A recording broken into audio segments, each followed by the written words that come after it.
ओम श्री परमात्मने नमः। ओम श्री गुरुभ्यो नमः। ओम श्री ऋषिभ्यो नमः।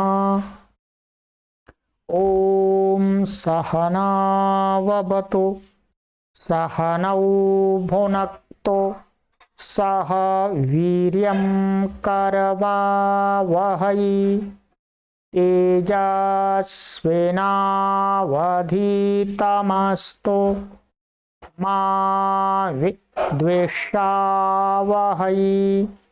ओम शांति शांति शांति। सर्वेभ्यो नमः। देववाणी संस्कृतम यूट्यूब चलदृश्यम प्रति भवतां भवतीनां च हार्दं स्वागतम। मित्रों, प्रारंभिक रचनानुवाद फ्रॉम द न्यू कोर्स की कक्षा संख्या 31 को आज हम पढ़ेंगे। 31 30 कक्षाओं को पढ़ा दिया है और मैं सभी पाठकों से निवेदन यही करूंगा कि यदि आप इन कक्षाओं को पढ़ रहे हैं तो बाकायदा क्रम से पढ़ के आएंगे, तभी आपको इन कक्षाओं का लाभ मिलेगा। क्रम से पढ़ने के लिए सभी पाठकों की सुविधा को ध्यान में रखते हुए हमने प्लेलिस्ट में एक कॉलम बना दिया गया है, प्रारंभिक रचनानुवाद कौमुदी न्यू कोर्स। न्यू कोर्स जरूर देखिएगा उसमें, उस कॉलम में। तो न्यू कोर्स वाले प्रारंभिक रचनानुवाद कौमुदी कोर्स को आप क्लिक कीजिएगा और सभी कक्षाओं को क्रमानुसार अपने समय की अनुकूलता से कभी भी पढ़िएगा। सभी के लिए 24 आवर ओपन है सर्विस, ठीक है। चलिएगा, तो 30 कक्षाओं को पढ़ लिया, 31वीं कक्षा को पढ़ेंगे मित्रों। और गत कक्षा में मैंने आपको ये 5वें अभ्यास का गृह कार्य दिया था। आपको क्या दिया था? गृह कार्य दिया था आपको। तो उस होमवर्क को, उस गृह कार्य को आपको मिलान करना है। अपना आपने जो भी लिखा है नोटबुक पर खोल लीजिएगा, पेन हाथ में ले लीजिएगा। जहां कहीं भी आपको गलती लगती है वहीं पर सही कर लीजिएगा, करेक्शन कर लीजिएगा, ठीक है। तो मैंने आपको गृह कार्य दिया था। सबसे पहले ये दिया था कि आपको संस्कृत बनाओ, ये 24 वाक्य बनाने के लिए दिए थे, ठीक है। इसमें क विभाग में आपके थे 14 वाक्य और ख विभाग में 15 से 20 तक 6 वाक्य थे और ग विभाग में 21 से 24 माने 4 वाक्य थे। तो क्रमशः आप इनको मिलान करते जाइएगा, ठीक है। आ जाइएगा।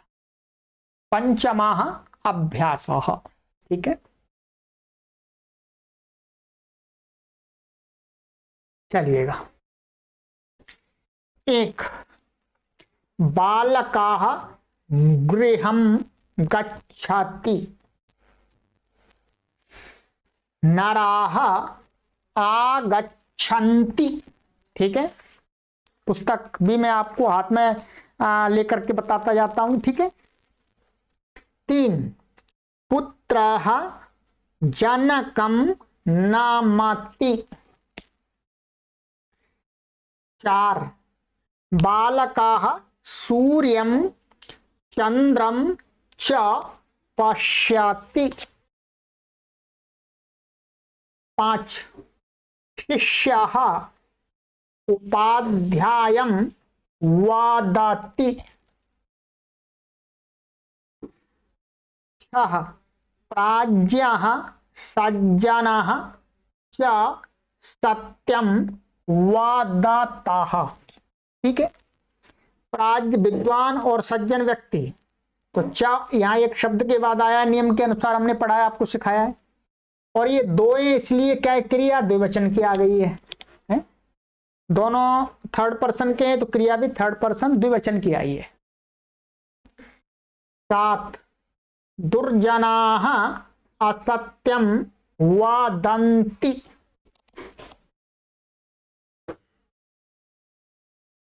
8 बालकः भोजनं खादति। 9 पुत्रः क्रीडति। 10 पुष्पं पतति। 11 शिष्यः पाठं स्मरति। 12 नृपः राज्यं जयति। 13 बालकः पुस्तकं नयति। 14 दुर्जनः राज्यं हरति। ये आपके क विभाग के हो गए। अब आ जाइएगा ख विभाग।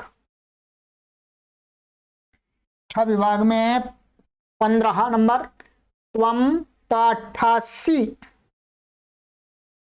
16 त्वं सत्यं वदसि। 17 त्वं भोजनं करोषि। 18 अहमत्र आगच्छामि। तो यहां पर आप इसको अलग अलग भी लिख सकते हैं, अहम अत्र आगच्छामि, और मिला करके भी लिख सकते हैं। ठीक है, ये नियम आपने पढ़ लिया है। 19 अहम क्रीडामि। 20 अहम पुस्तकं नयामि। ये आपका ख विभाग हो गया। आ जाइए ग विभाग में आ जाइएगा। 21 भवान अत्र आगच्छति। 22 भवन्तः तत्र गच्छन्ति। 23 भवती सत्यं वदति। 24 भवत्याः पुस्तकानि पठन्ति। ठीक, 24 वाक्यों का मैंने आपका मिलान करा दिया। ठीक है, अब धीरे धीरे आप वाक्य निर्माण सीख रहे हैं और ये 24 बनाए। यदि आपके पास में और भी समय है तो आप इन्हीं धातुओं के साथ में और भी वाक्य स्वयं बनाने करके अभ्यास कीजिएगा, प्रैक्टिस कीजिएगा। ठीक है, चलिएगा, ये हो गया। अब इसके बाद में आपको यहां पर ये कार्य दिया था, दूसरा कार्य महाराज जी ने, कि ख को द्विवचन और बहुवचन में बदलो। तो अब जो ख विभाग था ये आपके 6 वाक्य 15 से लेकर के 20 तक के, इनको द्विवचन में और बहुवचन में बदलना है। चलिएगा, देखते जाइएगा। आइए, द्विवचन का मिलान कीजिएगा, फिर बहुवचन का कीजिएगा। ये लीजिएगा ख द्विवचनी। द्विवचनी माने द्विवचन में। 15 युवाम पाठथाः। 16 युवाम सत्यम वदथाः। 17 युवाम भोजनम कुरुथाः। 18 आवामत्र आगच्छावः। तो उसी प्रकार से आवाम अत्र अलग अलग भी लिख सकते हैं और मिला करके भी लिख सकते हैं। 19 आवाम क्रीडावाः। 20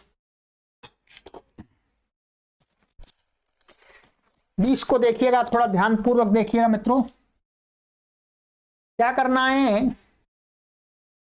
यहां पर आवाम पुस्तकम नयावह।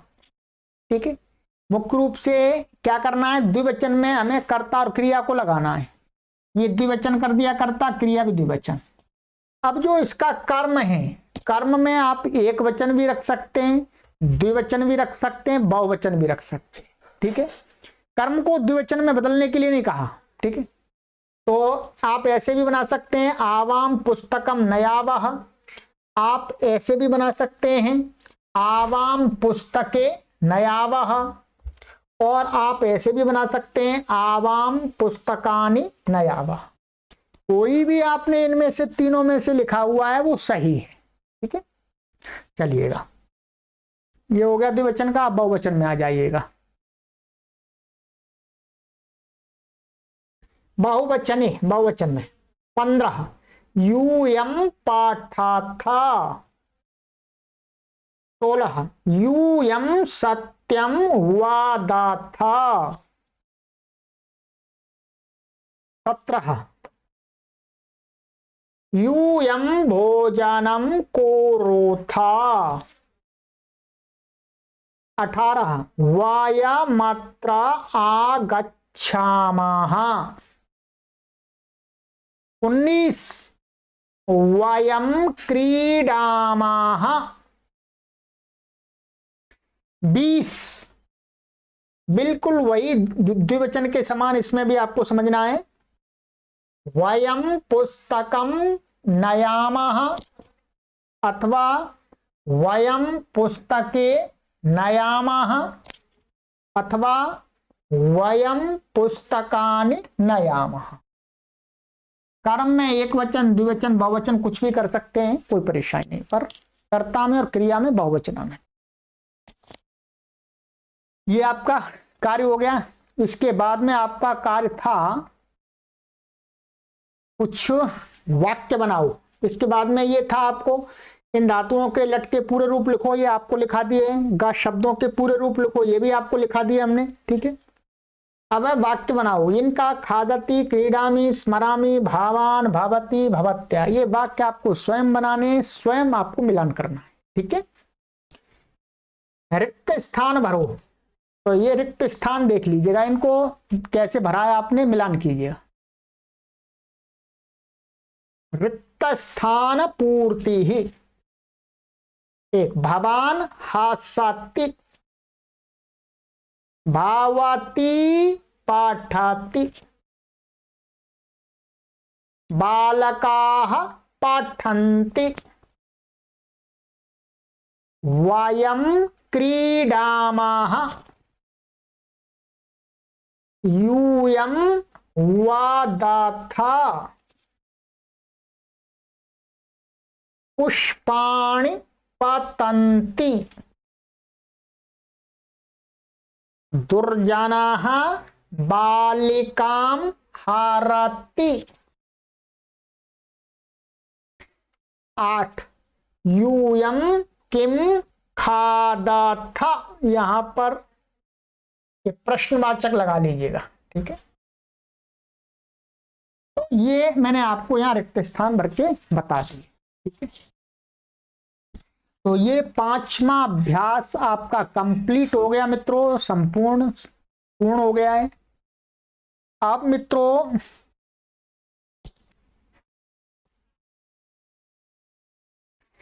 आपने अभी तक इस पुस्तक के, ध्यान दीजिएगा, इस पुस्तक के 5 अभ्यास पढ़ लिए। 5 अभ्यासों को हमने आपको 31 कक्षा में पढ़ाई दिया कुल मिलाकर के। ठीक है, 0 लेवल से। ठीक है, आगे कक्षा तेजी से चलेगी। ठीक है, अब हमने आपका बैकग्राउंड बना दिया, ये पहला अभ्यास आपको पढ़ा दिया, ध्यान दीजिएगा। अब क्या करना है, अब 5 अभ्यास के बाद में अब आपके 5 अभ्यास की परीक्षा होगी।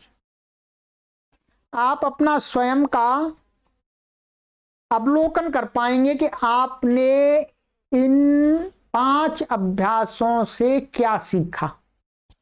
बाकी के आगे के जो 25 लेसन्स हैं, 25 अभ्यास हैं, वो आपको क्या सिखा सकेंगे और मैं आपको क्या सिखा पाऊंगा। और आपने कितना अच्छा सीखा, सही सीखा, इसका अब आपको अपने आप को आंकना है, आंकलन करना है। के लिए परीक्षा होगी। आप 5 अभ्यास कंप्लीट हो गए, परीक्षा होगी, फिर आपका उत्तर पत्रिका आएगी, फिर कक्षा चालू होगी, 6वां अभ्यास।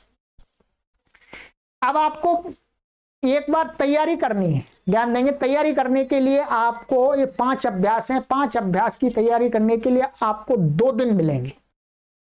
2 दिन मिलेंगे, 2 दिन बाद आपकी परीक्षा होगी, 2 दिन बाद आपकी परीक्षा होगी, और परीक्षा वाले ही दिन आपका प्रश्न पत्र, उत्तर पत्र आपको मिल जाएगा बाद में, फिर कक्षा आरंभ हो जाएगी। और इस कोर्स को जो भी बाद में पढ़े हमारे पाठक, ध्यान देंगे, अभी तो वर्तमान में पढ़ रहे, बाद में पढ़ने वाले पाठक भी क्या करेंगे, 5 अभ्यास पढ़ने के बाद 2 दिन का गैप रखेंगे। 2 दिन से अधिक का भी रख सकते हैं आप स्वयं, क्योंकि ये तो सबके लिए ओपन है, जब चाहे तब पढ़िएगा। 2 दिन से अधिक भी आप गैप रख सकते हैं, और परीक्षा अपनी सुविधा के अनुसार आपको देनी है। मैं तो आपको एक अनुमानित समय बता रहा हूं, आप अपने अनुकूलता से जितना भी आपको समय चाहिए उतना समय बीच में दे करके, परंतु पीछे का पूरा देख लीजिएगा एक बार। जो भी मैंने पढ़ाया है 5 अभ्यास में, उसको देख लीजिएगा, ठीक है। अभी आपकी द्वितीय परीक्षा होगी, एक परीक्षा तो हो गई है पहले, ठीक है। और परीक्षा देने के बाद आपको जितने भी मिलान करने के बाद आपको जितने भी अंक प्राप्त हों, उतने अंक हमें व्हाट्सएप पर आपको भेज देने हैं, जिससे हम भी समझ पाए कि हमारे पाठक कितना अच्छा सीख पा रहे हैं। जो हमारी पिछली परीक्षा हुई थी मित्रों, उसमें हमारे पाठकों ने बहुत अच्छे मार्क्स पाए, सभी ने, जिन्होंने भी हमें संदेश किया है, आगे भी करेंगे। किसी ने 90, 95, 100 भी पाए, किसी ने 100 भी लिए हैं, 100 में से 100। तो मतलब इसका तात्पर्य हुआ कि हमारे पाठक तो बहुत अच्छी प्रकार से पढ़ रहे हैं, मेहनत से पढ़ रहे हैं। 90% मार्क्स लाना सामान्य बात नहीं है, और 95, 97, 98, 99 और 100% हमारे पाठकों ने मार्क्स प्राप्त किए, अंक प्राप्त किए, तो बहुत बड़ी बात। तो आपको भेजना है, वो आगे बताएंगे। तो अब मित्रों, आपको 5 अभ्यास की परीक्षा देने से पहले मैं आज की कक्षा में आपको अभी पढ़ाया है उस चीज का सबका अवलोकन करा देता हूं, और फिर आप अपने आप पुस्तक में देखिएगा, तैयारी कीजिएगा, और मैं आपको पूछूंगा। 20 प्रश्न आपको पूछे जाएंगे, ठीक है। 20 प्रश्न आपको पूछे जाएंगे, ध्यान देंगे। 20 प्रश्नों में कुछ वैकल्पिक प्रश्न भी होंगे, माने ऑप्शनल भी होंगे, कुछ आपको अलग प्रकार के भी होंगे कि इस शब्द का अर्थ क्या है, इस हिंदी के वाक्य को संस्कृत में कैसे बनाएं, ये भी होंगे। 5 वाक्य तो मैं आपको बनाने के लिए दूंगा, ठीक है, 5 वाक्य। तो अब की बार जो प्रश्न पत्र होगा वो मिक्स होगा, माने वैकल्पिक भी होंगे और सामान्य भी होंगे, जो आपको लिखने ही होंगे, मिलान हम कराएंगे आपका, ठीक है। प्रत्येक प्रश्न क्या है, 5 अंक का होगा, 5 गुणा आप कर देंगे तो कितने हो जाएंगे, 100 हो जाएंगे। 100 मार्क्स का पेपर होगा, ठीक है। चलिएगा, अब आ जाइएगा मित्रों। प्रथम अभ्यास में हमने इन शब्दों को पढ़ा था, ठीक है। काहा, वाहा, ताऊ, वे दोनों, ते, वे सब, काहा कौन सर्वनाम है ये, ठीक है।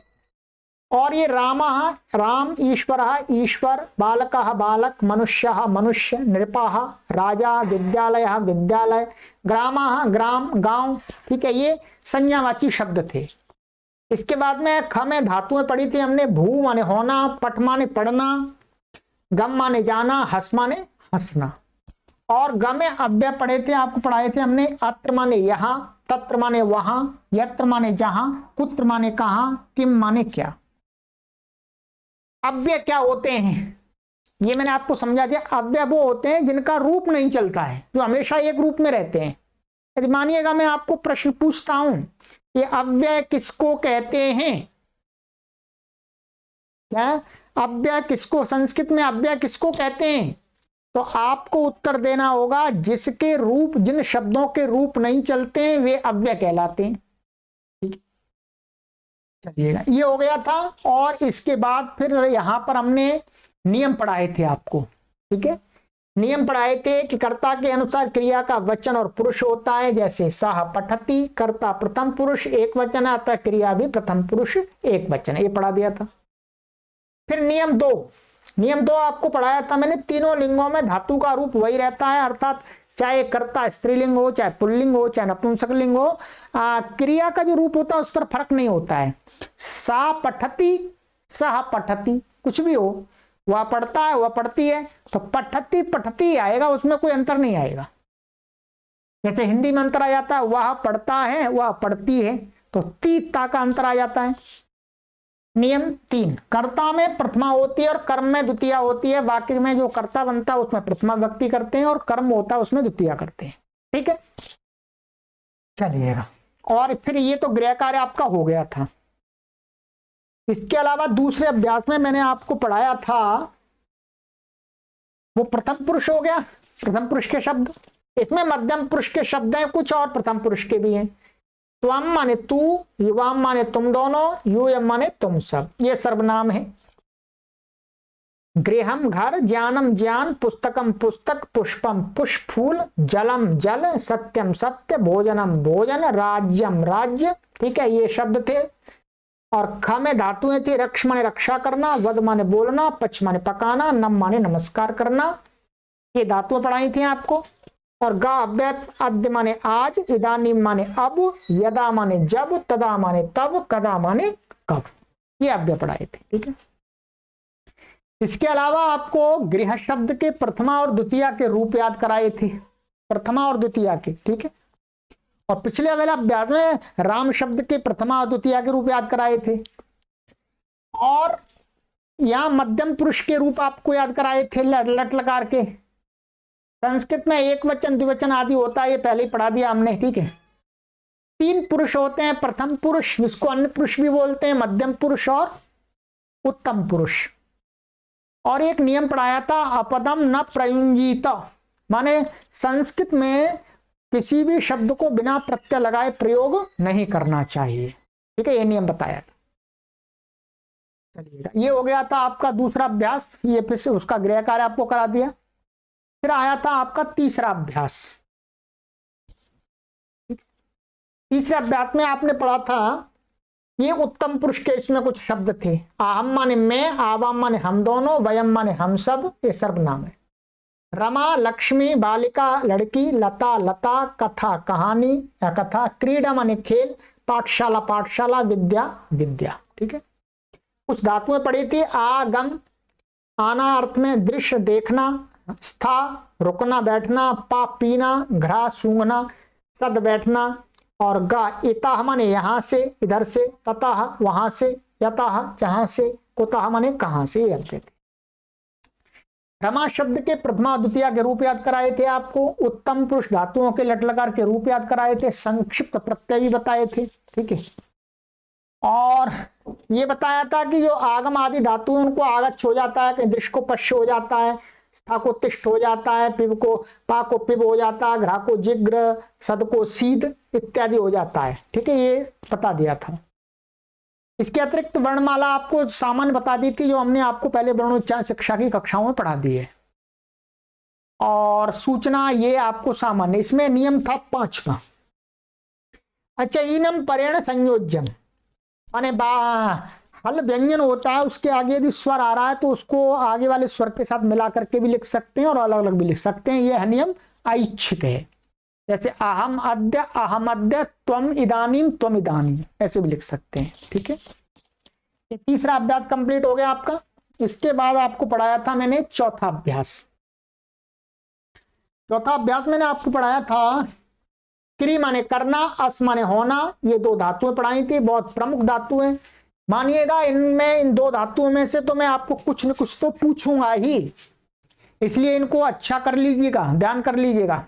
क्री और अस की धातुओं का मैं कुछ भी पूछ सकता हूं कि इसका मध्यम पुरुष का बहुवचन में क्या बनता है, उत्तम पुरुष एक वचन में क्या बनता है, प्रथम पुरुष द्विवचन में क्या बनता है, पूछूंगा जरूर, एक प्रश्न जरूर पूछूंगा। ठीक है, तो इसको अच्छी प्रकार से याद कर लें। ग अव्यय, इत्थम ऐसे, तथा वैसे, यथा जैसे, कथम क्यों अथवा कैसे, अपि माने भी, ना माने नहीं, च माने और, एब माने ही, 8 घा। विषय ये संख्यावाची शब्द एकाः, 1 द्वौ 2 त्रयः 3 चत्वारः 4 5 5 6 6 7 7 8 8 9 9 10 10। ठीक है, ये पढ़ा दिया था आपको अभ्यास 4 में। और इसके मैंने आपको जो क्रमवाची संख्या बनती है वो भी पढ़ा दी थी, ध्यान देंगे। क्रमवाची संख्या जैसे प्रथमः, द्वितीयः, तृतीयः, चतुर्थः, पंचमः, षष्ठः, सप्तमः, अष्टमः, नवमः, दशमः, ऐसा बता दिया था। और तीनों लिंगों में बता दिया था मैंने, है नपुंसकलिंग में, स्त्रीलिंग में, वो आपको पिछली कक्षाओं में देखना पड़ेगा। और इनका मैंने बताया था 1 2 3 4, इनका तीनों लिंगों में चलता है। जैसे पुल्लिंग का तो दिया है, स्त्रीलिंग में एका, द्वे, तिस्रः और चतस्रः। नपुंसकलिंग में एकम, द्वे, त्रीणि, चत्वारि। ये बात आपको पीछे देख लीजिए, कक्षाओं को देखना पड़ेगा या नोटबुक पे आपने नोट करना चाहिए। मैं इसलिए कहता हूं कि सभी चीजों को जो मुख्य मुख्य उनको नोट करते जाइएगा। व्याकरण में हमने आपको क्रि धातु के लट लकार के रूप और अस धातु के लट लकार के रूपों का स्मरण करा दिया था।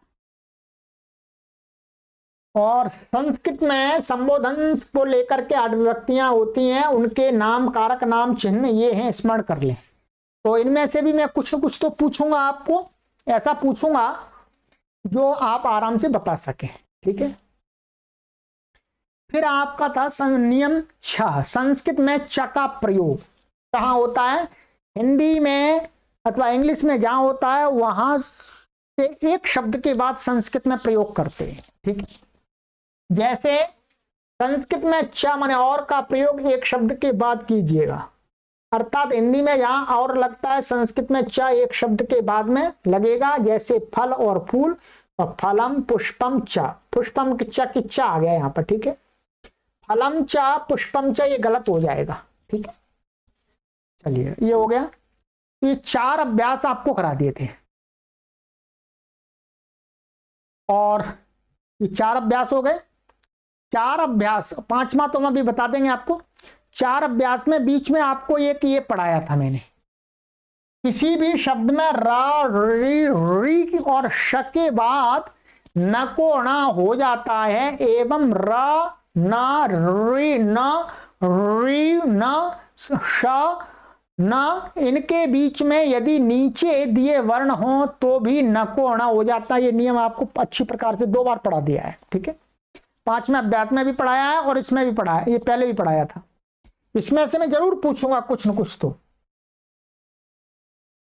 जैसे आ, ये स्वर आ जाए, अथवा ये का, खा, गा, घा, ङा, पा, फा, बा, भा, मा, या, व, र, हा, इनमें से कोई आ जाए। ठीक है, ये आपका पूरा होगा, ये हलंत होगा र। ठीक है, यहाँ ध्यान देंगे, ये हलंत है। जैसे गृह आनी, गृहाणी, और ये पुष्पानी, पुष्पाणी बन गया। ठीक है, यहाँ आपको विशेष क्या ध्यान रखना है, विशेष आपको यह ध्यान रखना था, किंतु शब्द के अंत में यदि न होगा तो उक्त नियम कार्य नहीं करेगा। जैसे रामान, यहां पर यह न को ण नहीं होगा। ठीक है, शब्द के अंत में नकार को णकार नहीं होता है। इसके अलावा मैंने आपको 4थे अभ्यास में पढ़ाया था कि अपनी तरफ से अलग से पढ़ाया था कि किसी भी वाक्य में यदि कर्ता भिन्न भिन्न आ जाए, माने प्रथम पुरुष का भी कर्ता आ जाए, मध्यम पुरुष का भी आ जाए, अथवा मध्यम पुरुष उत्तम पुरुष का, माने 2 प्रकार के 3 प्रकार के कर्ता आ जाएं, तो उनमें क्रिया कैसे लगाते हैं ये मैंने विस्तार से समझाया था। आज फिर मैं बता देता हूं आपको चलते चलते। ठीक है, वाक्य में कर्ता के अनुसार क्रिया का वचन एवं पुरुष होता है, ये प्रथम अभ्यास में ही पढ़ा दिया था आपको। ठीक है, जैसे सा पठति, तौ पठता, ते पठन्ति, त्वं पठसि, तिवाम पठतः, यूयम पठथ, अहम पठामि, आवाम पठावः, वयम पठामः। कर्ता के अनुसार क्रिया हो रही है। ठीक है, नंबर 2, इसी नियम पर आपको मैंने पढ़ाया था यदि वाक्य के अंदर प्रथम पुरुष एवं मध्यम पुरुष दोनों एक साथ कर्ता के रूप में प्रयोग हो तो क्रिया मध्यम पुरुष की ही होगी तथा वचन कर्ताओं की संख्या के अनुसार होगा। मैं अभी तो आपको अवलोकन करा रहा हूं, इसलिए तेजी से पढ़ा रहा हूं, ठीक है। अभी समझाने की आवश्यकता नहीं, पहले ही समझा दिया है।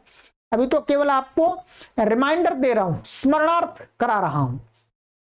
तो कहते हैं यदि वाक्य के अंदर प्रथम पुरुष कर्ता के रूप में आ जाए और मध्यम पुरुष आ जाए तो क्रिया किसकी होगी? मध्यम पुरुष की होगी। और उसका वचन क्या होगा? सभी प्रथम पुरुष और मध्यम पुरुष के कर्ताओं की जो संख्या होगी उसके अनुसार होगा। जैसे वह और तुम गृह को जाते हो, सह त्वं च गृहं गच्छथः। तो देखिए यह प्रथम पुरुष है, मध्यम पुरुष है और कर्ता, तो क्रिया कैसी आ गई? मध्यम पुरुष की द्विवचन की आ गई, दो कर्ता है इसलिए। त्वं सह च गृहं गच्छथः, रामः रमा त्वं च गृहं गच्छथः, ये तीन हो गए, बहुवचन आ गया। रामः त्वं रमा च गृहं गच्छथः, त्वं रमा रामा च गृहं गच्छथः। ठीक है, चलिएगा। यूयं बालकाः च विद्यालयं गच्छथः, युवां पुत्रः च गृहं गच्छथः। ये हो गया। इसके अलावा था आपका यदि वाक्य के अंदर प्रथम पुरुष एवं उत्तम पुरुष दोनों एक साथ कर्ता के रूप में प्रयुक्त होते हो, माने प्रथम पुरुष भी और उत्तम पुरुष भी हो, तो कहते हैं क्रिया उत्तम पुरुष की होगी तथा वचनकर्ताओं की संख्या के अनुसार होगा। माने जब प्रथम पुरुष और उत्तम पुरुष के कर्ता होंगे तो क्रिया कैसे होगी? उत्तम पुरुष के अनुसार। जैसे देवः अहं च विद्यालयं गच्छावः, अहं देवः च विद्यालयं गच्छावः, उत्तम पुरुष की क्रिया आ रही है। सः अहं च विद्यालयं गच्छावः, आवां छात्रौ च विद्यालयं गच्छामः, वयं ते च विद्यालयं गच्छामः। ठीक है, ये नियम इसमें घट गया आपका। ठीक है,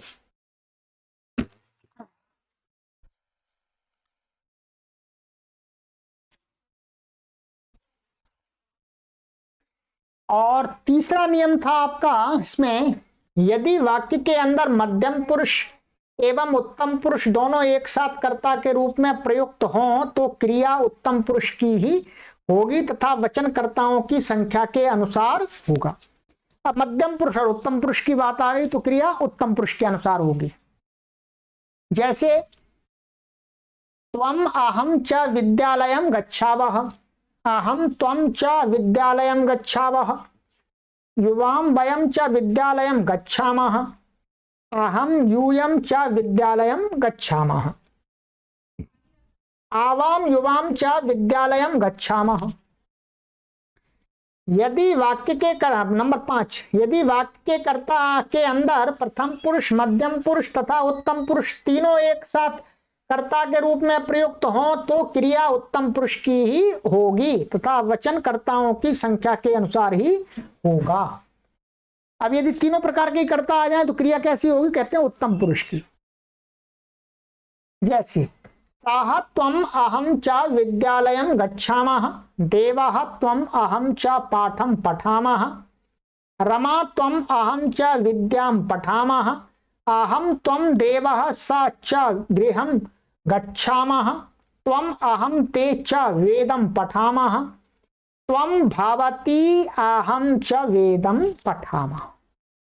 एक चौथे अभ्यास में पढ़ाया था मैंने आपको। ठीक है, इसके साथ ही में अब आपको, वैसे तो इसमें पढ़ा दिया है, कुछ पाठक ऐसे भी होते हैं उतना नहीं एकदम समझ पाते। कुछ पाठकों के मन में ऐसा प्रश्न हो सकता है कि यहां पर एक वाक्य में, सब जगह एक वाक्य में क्रिया एक है। क्या क्रिया एक है, कर्ता अनेक प्रकार के हैं, तो क्रिया का क्या है? वचन कैसे आ रहा है, वो पुरुष कैसे आ रहा है, इन नियमों के अनुसार। मानिएगा, बस सामान्य से बता देता हूं, आप समझ जाएंगे, कोई अलग से नियम नहीं है। यदि इसमें पढ़ना और लिखना क्रिया, दो क्रिया आ जाएं, कर्ता इतने बने रहे, वो दो कर, जैसे बोले तू और आप और मैं वेद को पढ़ते हैं और लिखते हैं, ऐसा भी हो सकता है। तो ध्यान देंगे, कोई भी क्रियावाची होगा बाद में, उसका जो पुरुष होगा वो इसी नियम से होगा। ठीक है, मानिएगा लिखना, तो आपको क्या करेंगे, यहां पर ऐसा जोड़ देंगे, लिखामः च, और लग जाएगा यहां पर, क्या लग जाएगा। अब इसका अर्थ क्या हो जाएगा, त्वम मन तू और आप और मैं वेद को पढ़ते हैं और लिखते हैं। क्रिया जो नियम इसमें लग रहा है, इस क्रिया में वही यहां लगा है, और के लिए आ जाएगा। कितनी भी क्रियाएं हो सब में ऐसा ही होगा। ऐसा कह सकते हैं, तुम आप और मैं पढ़ते हैं, लिखते हैं, देखते हैं, सुनते हैं, तो सभी क्रियाओं में यही नियम घटेगा। ये जो ऊपर नियम बताए उसी के अकॉर्डिंग नियम घटाना है। ठीक है, ये मेरे मस्तिष्क में विचार आया कि कुछ पाठकों के मन में शंका हो सकती है कि यहां तो हमने कर्ताओं की बात कर दी, यदि कई क्रियाएं साथ में आ जाएं तो क्या करेंगे, तो सब में वही नियम लगेगा, और के लिए च लगा देते हैं, वो नियम बता दिया आपको। ठीक है, चलिएगा, ये हो गया आपका अभ्यास 4। 5वें अभ्यास में मैंने आपको क्या पढ़ाया था, 5वें अभ्यास में मैंने आपको पढ़ाया का भवान माने आप, ये पुल्लिंग का था, भवती आप स्त्रीलिंग का था, ये जनक पिता पुत्र उपाध्याय गुरु नरः मनुष्य सूर्य चंद्र चंद्रमा प्राज्ञ विद्वान सज्जन दुर्जन शिष्य प्रश्न, ये आपको शब्द पढ़ा दिए थे।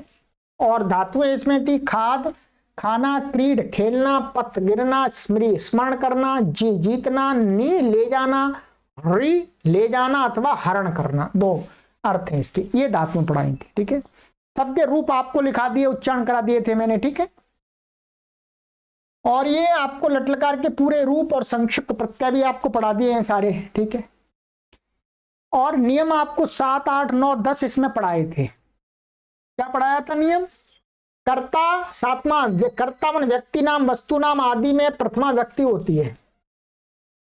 यहां आदि से आप क्या ले सकते हैं, व्यक्ति नाम वस्तु नाम सर्वनाम वाची जो शब्द होते हैं, सर्वनाम भी कर्ता बनते हैं। सर्वनाम माने जैसे अहम, त्वम, साहा, सा, भवान, भवती, ये सर्वनाम है। तो आदि शब्द से सर्वनाम में प्रथमा होती है, जैसे सामा पठति बालका गच्छति, माने कर्ता होता है उसमें प्रथमा होती है। नियम 8, किसी को संबोधन करने मन पुकारने में संबोधन विभक्ति होती है, जैसे हे राम, हे कृष्णा, हे देवदत्ता। ठीक है, ये 2 नियम थे, सरल है बिल्कुल। आगे का मैंने आपको नियम पढ़ाया था 9वां, कि भवत माने आप शब्द के साथ सदा प्रथम पुरुष माने अन्य पुरुष आता है, क्रिया मध्यम पुरुष की नहीं। माने जब भवत शब्द का प्रयोग करते हैं भवान या भवती वाक्य में, तो वो करता है, तो क्रिया किसके अनुसार आएगी, प्रथम पुरुष के अनुसार। ये कहते किसको है, मध्यम पुरुष को। क्रिया मध्यम पुरुष की नहीं होगी, किसकी होगी, प्रथम पुरुष की, थर्ड पर्सन की। भवत के रूप पुल्लिंग में चलते हैं, भवान, भवंतौ, भवंता आदि। स्त्रीलिंग में भवती, भवत्यौ, भवत्या। हमने केवल प्रथमा विभक्ति के आपको बताए थे, द्वितीय आदि के आगे बताएंगे। जैसे भवान पठति, भवन्तौ पठताः, भवन्तः पठन्ति, भवती पठति, भवत्यौ पठता, भवत्याः पठन्ति। प्रथम पुरुष की क्रिया हो रही है। और राशा का नियम मैंने अभी आपको पढ़ा ही दिया था, वही आपको यहां ये पढ़ लेना है। ठीक है, ये आपको पढ़ा दिया है मैंने, इसमें कुछ विशेष नहीं है। ये मैंने 5 अभ्यासों में आपको पढ़ाया है जी। ठीक है, क्या किया है, 5 अभ्यासों में आपको पढ़ाया है। अब होगी द्वितीय परीक्षा, प्रथमा परीक्षा तो होगी, द्वितीय परीक्षा है 2 दिन पश्चात। 2 दिन पश्चात का अर्थ है जब भी आप इनका इस कक्षा को पढ़ें उसके 2 दिन बाद, माने तीसरे दिन, 2 दिन का गैप देना है आपको। ठीक है, तैयारी के लिए 20 प्रश्न, 20 प्रश्न मैंने 20 मैंने अंक में लिख दिया है, अंक में भी लिख सकते हैं। तो प्रश्न है ये आपके, प्रश्न पत्र एवं उत्तर पत्र का लिंक निम्न व्हाट्सएप नंबर से भी प्राप्त कर सकते हैं। यदि किसी को कठिनाई होती है तो आप प्रश्न पत्र का और उत्तर पत्र का जो लिंक है वो हमसे, आप देववाणी संस्कृतम संस्थान से इन व्हाट्सएप नंबर पर, इस पर संपर्क कीजिएगा। इस पर भी कर सकते हैं, पर पहले आप इस पर कीजिएगा, ठीक है। इन पर संपर्क करके भी प्राप्त कर सकते हैं। ये आज की कक्षा की जो विषय वस्तु थी वो मैंने कंप्लीट कर दी। अब इसके बाद में आपका 6वां अभ्यास हो जाएगा। और सभी से निवेदन करते हैं कि आप सभी यदि इस कोर्स को पढ़ना चाहते हैं अच्छी प्रकार से, है, तो आप इस पुस्तक को जरूर मंगा लीजिएगा। पुस्तक को मंगाने के लिए लिंक यहाँ वीडियो के डिस्क्रिप्शन में दे दिया गया है, और आप गूगल में भी सर्च करके देववाणी संस्कृतम .com वेबसाइट है, उससे भी ले सकते हैं। ये वेबसाइट है, यहाँ से आप ऑर्डर करके अपने घर पर बैठे बैठे मंगा लीजिएगा, अथवा आपके आसपास में कहीं मिल रही है तो आप वहां से भी ले सकते हैं, ठीक है। तो इस वेबसाइट से मंगा सकते हैं। अब मित्रों, हमारा जो उद्देश्य है, ये पढ़ाने का उद्देश्य है, निःशुल्क अभियान चलाया जा रहा है देववाणी संस्कृतम संस्थान की तरफ से। सभी के लिए कोई भी पढ़ सकता है, और ये कोर्स 12 वर्ष से लेकर के 100 वर्ष के लोगों की आयु तक के जो लोग हैं उनके लिए है। हमारा जो लक्ष्य है 1 करोड़ लोगों को निःशुल्क ऑनलाइन शुद्ध संस्कृत संभाषण एवं लेखन सिखाना, ये हमारा मुख्य उद्देश्य है। ये प्रथम चरण में है। द्वितीय चरण में हम 2 करोड़ का रखेंगे, आगे चरण ऐसी चरण में बढ़ाते जाएंगे। इसके लिए आपसे क्या योगदान मांगा जाता है, आपसे क्या सहयोग मांगा जाता है? आपसे सहयोग मांगा जाता है कि आप सभी 100 लोगों को इस कक्षा से जोड़ें। भाई, आप जोड़ेंगे अपने आसपास के लोगों को तभी तो पढ़ेंगे। मैं तो हर जगह नहीं जा सकता, और मैं कहीं नहीं जा सकता, मैं तो एक कमरे में रहता हूं, यहीं से पढ़ाता हूं। आप तो मैं जाने लगूंगा तो पढ़ाएगा कौन? तो आपसे यही संस्कृत भाषा के प्रचार प्रसार के लिए योगदान चाहते हैं कि आप 100 लोगों को जोड़िएगा, 100 लोगों को जोड़िएगा, बस यही आपकी दक्षिणा है। तो ये हमारा लक्ष्य है। ये व्हाट्सएप नंबर दिया गया है, ये कॉलिंग नंबर दिया गया है, ठीक है। और सब्सक्राइब करके आप जोड़िएगा। और सबसे बड़ी बात हम आपसे निवेदन करते हैं कि हमें संस्कृत भाषा को प्रमोट करने के लिए, प्रचारित करने के लिए, लोगों के दिल दिमाग तक पहुंचाने के लिए, ठीक है। बहुत सारे लोग तो जानते भी नहीं है। हमें 1 करोड़ सब्सक्राइबर चाहिए चैनल पर। कितने? 1 करोड़ सब्सक्राइबर चाहिए। ध्यान देंगे, ये सब्सक्राइबर मुझे अपने लिए नहीं चाहिए, 1 करोड़ सब्सक्राइबर चैनल पर चाहिए, तब हम विश्व पटल पर संस्कृत भाषा को स्थापित करने में सफल हो पाएंगे। संस्कृत भाषा की छवि है उसको हम लोगों के सामने ला पाएंगे। संस्कृत भाषा के अंदर जो गूढ़ ज्ञान है वो हम ला पाएंगे। तो 1 करोड़ सब्सक्राइबर करने के लिए आप जो भी कर सकते हैं मित्रों, आप जिन लोगों से भी सब्सक्राइब करा सकते हैं चैनल को कराइएगा। तो पढ़ें, बहुत अच्छी बात है, नहीं पढ़ें तो भी सब्सक्राइब करने से भी आप संस्कृत माता की सेवा में अपना योगदान दे रहे हैं लोग। तो 1 करोड़ सब्सक्राइबर चाहिए मित्रों। सब्सक्राइबर से मुझे क्या मिलेगा? मुझे कुछ नहीं मिलेगा।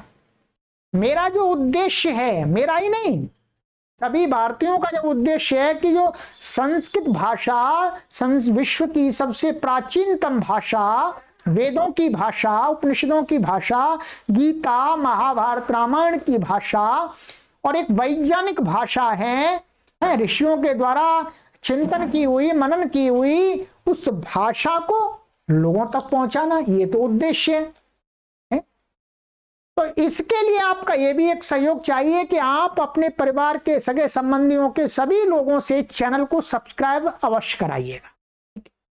ये भी जो नहीं पढ़ते हैं वो संस्कृत भाषा के प्रचार प्रसार में अपना योगदान दे सकते हैं और पुण्य के भागी बन सकते हैं। ये भी आपसे चलिएगा। तो ये हो गया मित्रों आपसे इस कक्षा के बारे में। अब आपको हम प्रश्न पत्र के साथ में मिलेंगे, ठीक है। चलिएगा। निरंतर शेयर करते रहिएगा और जो भी होमवर्क आप मिलान करते हैं उसको फेसबुक समूह में जरूर शेयर कीजिएगा। ठीक है, आप सभी पुण्य आत्माओं को कोटि कोटि प्रणाम करते हैं, नमन करते हैं कि आप हमारे साथ जुड़ करके संस्कृत भाषा को सीख रहे हैं, ऋषियों की भाषा को सीख रहे हैं, वेदों की भाषा को सीख रहे हैं और ऐसी भाषा को सीख रहे हैं जहां संस्कृत के माध्यम से लोगों को संस्कारित किया जाता है, श्रेष्ठ बनाया जाता है, आदर्श बनाया जाता है। उस भाषा को आप सीख रहे हैं और दूसरों को भी सिखाने के लिए प्रेरित कर रहे हैं, इसलिए आपको कोटि कोटि नमन। सर्वेभ्यो नमः।